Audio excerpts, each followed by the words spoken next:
Hi, everybody. This is Steve Hoggard, the pastor of Hickory Hill Baptist Church. Today is Wednesday, January the 6th, the first Wednesday of the year. So, happy Wednesday. We're doing Wednesday in the Word, and we're looking in Matthew chapter 5, verse 25 and 26, as we continue through the book of Matthew, or through the Sermon on the Mount. I want to share a story with you before we begin. When I was in college, I took an accounting class at Blinn Junior College. Well, just to be honest, I didn't do very good. We had a professor that was trying to get it, being a professor in A&M, just an intro to accounting class, and she was French. I didn't understand her. She was mean. No one understood her. I finally had to drop the class because I didn't understand what she was saying. Took a test. I misnumbered my Scantron. I basically failed the test. So instead of failing the class, I dropped the class. The next semester, I took the same class over again, but I took it from a farmer. And the farmer had a lot different terminology, he was a Texas guy. He was just a down-home country guy. He talked slow. I understood every word he said, made an A in it, a very high A. So why I'm sharing this is because I want you to understand that I want to break this down as easy as possible. This is a very easy passage to understand, but I want to kind of give you something else to think about. Now, think of the word debt, and that's what we're going to look at today in this passage. You know, if you look in the dictionary, it means something that you owe. We would think debt is negative. In theology, it would be considered an offense, a sin, a trespass. So I want you to think of debt as an injury. So if you have a debt, what will it take to fix that injury? What will, to put a Band-Aid on that issue, to make it better, to resolve it? The end result of any debt or any injury is to get forgiveness and to have reconciliation. Now, we've been talking about in Matthew chapter 5, verse 23 and 24, and then 25 and 26 today. We've been talking about relationships.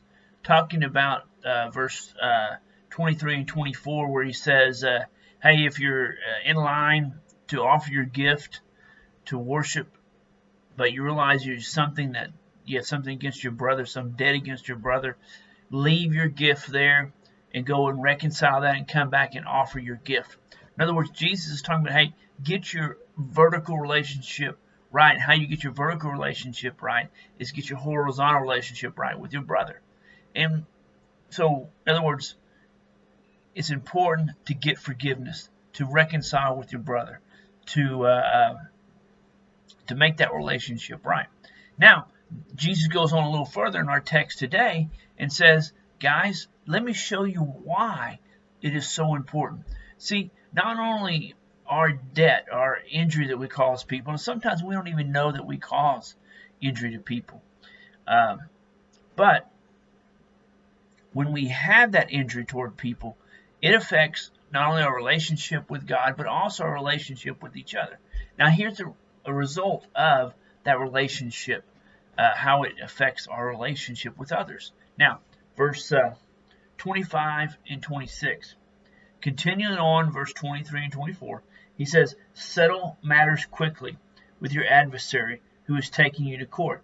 Do it while you're still with him on the way, or he may hand you over to the judge, and the judge may hand you over to the officer, and you may be thrown in prison. And I'll tell you the truth, you will not get out until everything you have paid to the last penny.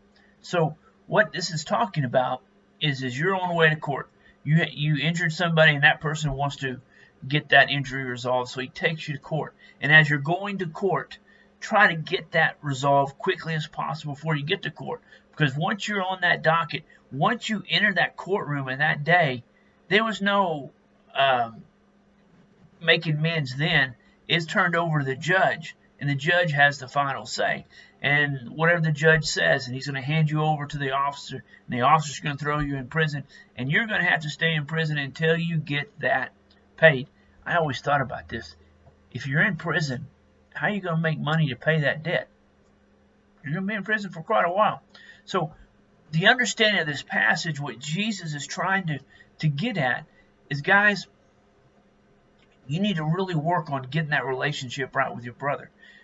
Whatever injury you did, whatever debt that you caused, you need to reconcile that. Get that right. Because one day, when it gets to that courtroom, it is too late. We don't know when that's going to happen. We need to get these things fixed quickly. You know, I think two things that we always need to really work on. One is salvation is for today, and forgiveness is for today. Reconciliation is for today. And we need to work hard to do both those, because those hurt us. It hurts our relationship with God. We looked at verse 23 and 24. And also it hurts our relationship with each other.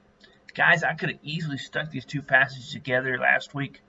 Probably should have. But then it made it a little longer. So we're going to be short today. One more verse I want to share with you. We talked about debt and injury. And we should have no debt, no injury toward each other. We should always reconcile. But Paul says the only debt that we should have, in Romans chapter 13:8, says, let no debt remain except the continuing debt of love to one another. The only injury that we should have toward each other is an injury of love. Love each other. Have that debt of love toward each other. If we strive on that, then we're not going to work on getting our relationship right with each other. I mean, God tells us love each other, and it's important that we do love each other. Fix that relationship, guys. It's hard to do. It's not fun to do, but fixing that relationship with your brother and sister will help you with your relationship with God. It'll help your relationship with each other. I love you. Hope you got something out of this. We'll talk to you later. Bye.